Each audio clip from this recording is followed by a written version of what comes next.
So there was a movie called 57 Seconds that came out in 2023 with Morgan Freeman and Josh Hutcherson, I think. It was pretty good. I watched it for free recently on Tubi with ads, like regular TV mode. But it was pretty mostly a good movie. You know, it wasn't like a super awesome blockbuster type movie, but it was pretty good sci-fi type action movie. I liked it. If you're into sci-fi time travel type movies, I recommend it. So go watch it if you haven't seen it. Otherwise, if you have, or if you don't care if I spoil it, keep watching. Because I'm going to talk about the whole thing. And I might spoil it for you if you want to watch it. It's like set in our kind of our modern times, maybe further in the future, because some of the technology is a little bit crazy that I don't think we have. Morgan Freeman is some kind of tech CEO that created basically like a Fitbit ring, watch thing or something, a Whoop ring, whatever, but like more advanced. Like it's supposed to help you know how to take care of yourself better and remind you to exercise and how to eat and what, I don't know. And then they're debuting in this like a new version that makes you like help you do all that, but somehow makes you want to do those things.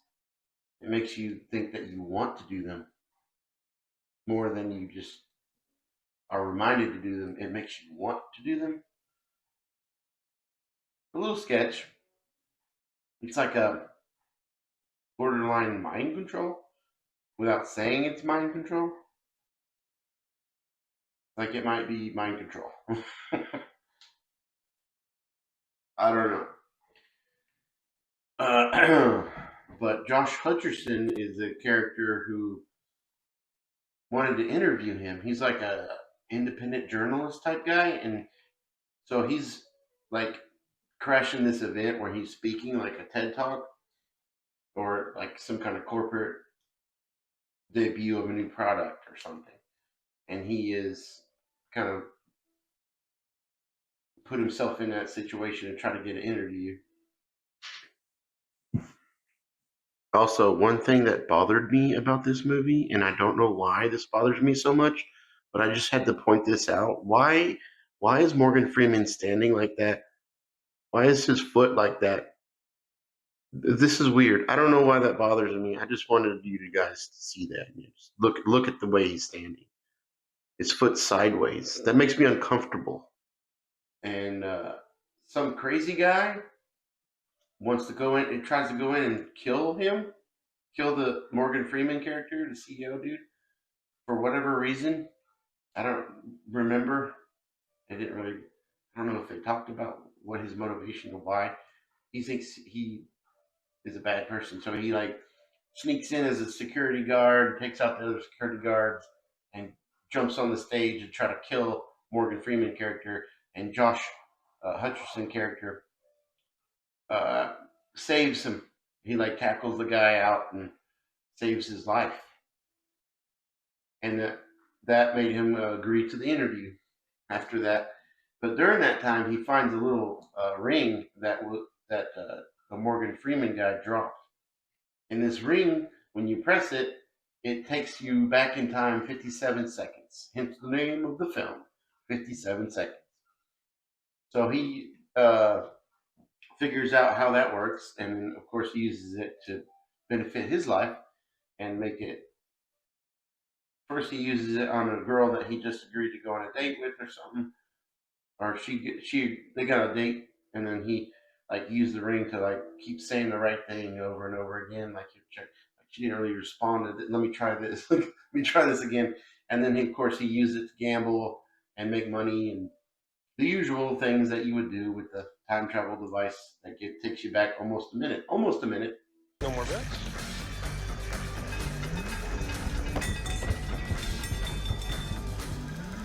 15, black. 15.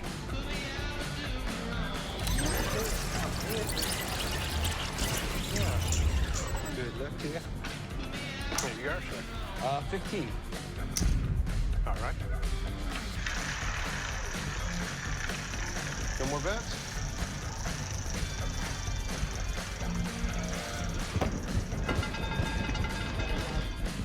$15, black. Okay.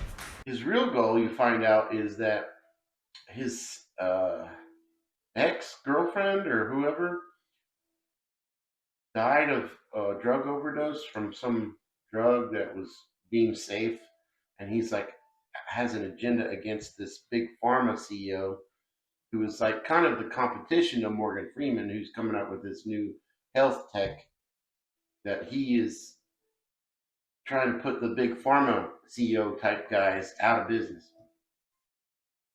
And so he uses this as a way. He's trying to get in close with this big pharma CEO guy and get close to him so he can like blow the whistle on all his corruptness and make him go to jail, or reveal something to prove that he's a bad guy who does crime, just evil stuff.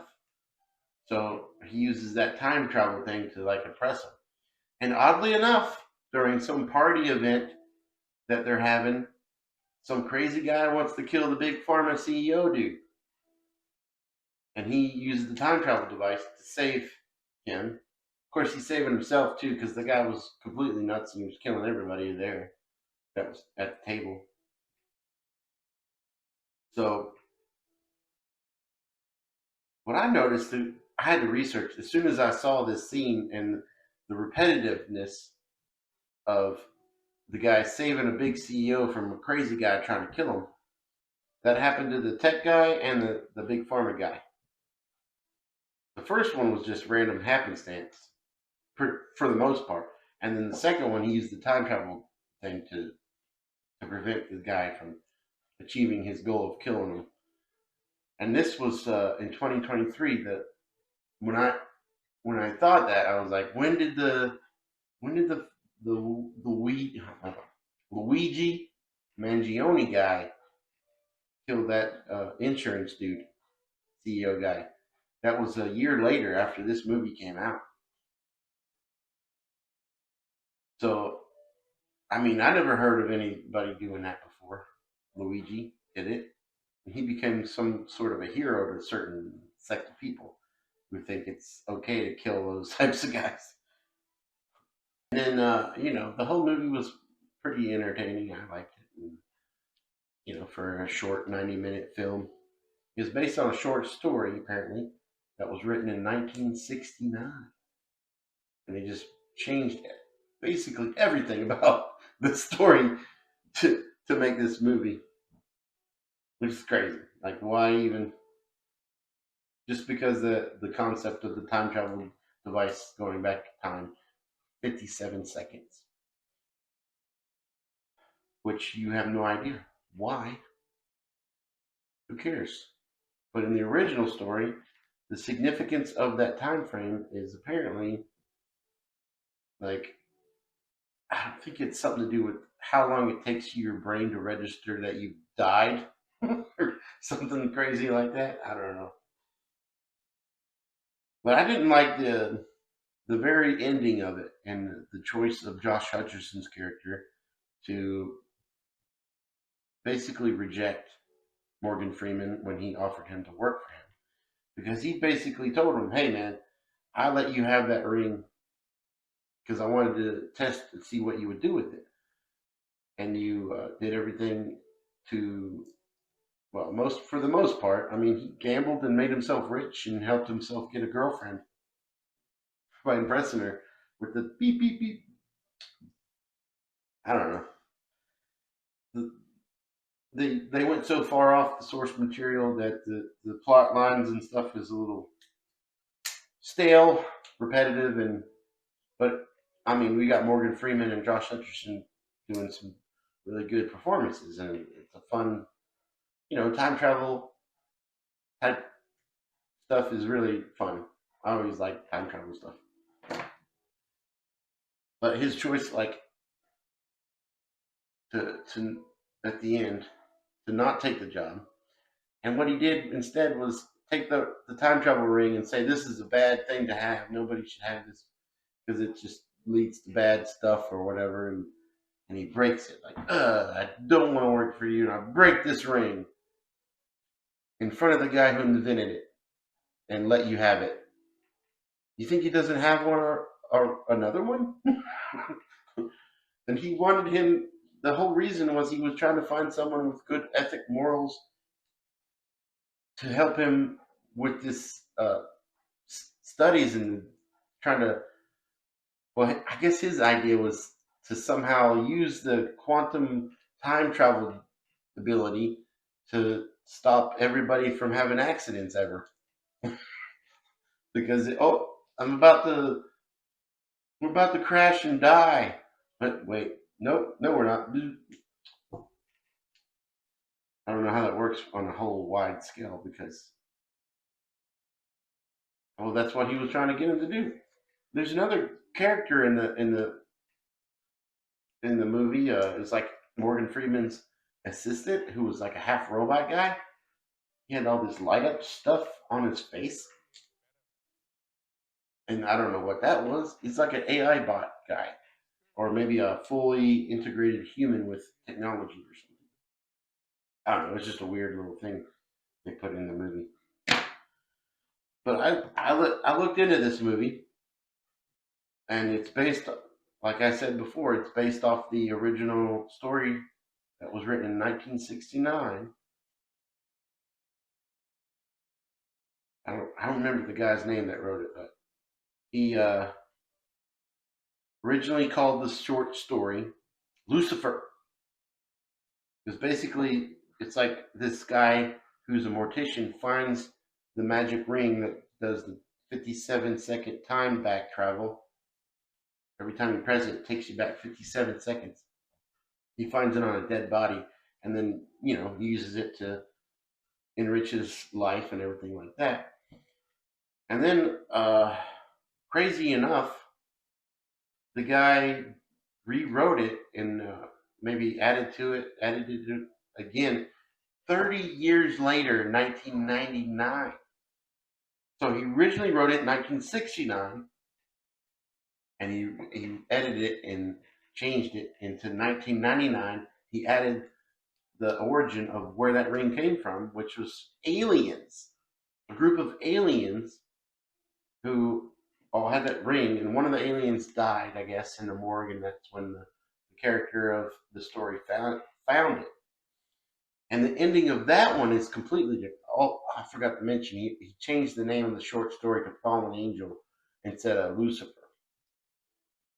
I don't know what any of that has to do with that biblical stuff, other than the path of like taking the evil, doing the evil thing with the power. You find godlike power and you become evil, like Lucifer or the fallen angel.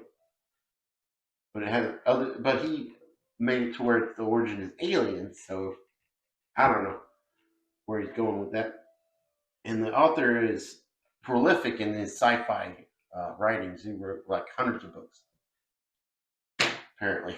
But the 2023 film 57 Seconds is his only one that ever made it into a film adaptation. I think he did some script writing for some actual shows. That was like a job or something, not original, not 100% original. But anyway, the ending of the original story was far more dark. All right, I forgot to mention that the real ending of the original short story had him falling out of an airplane, perpetually falling as he pressed the button to go back 57 seconds, just further up in the sky and falling another. And then he just kept doing that because if he stopped, he would die. And basically, the movie just took the idea of a time travel ring that took you back 57 seconds. And it didn't even explain why that time frame was significant.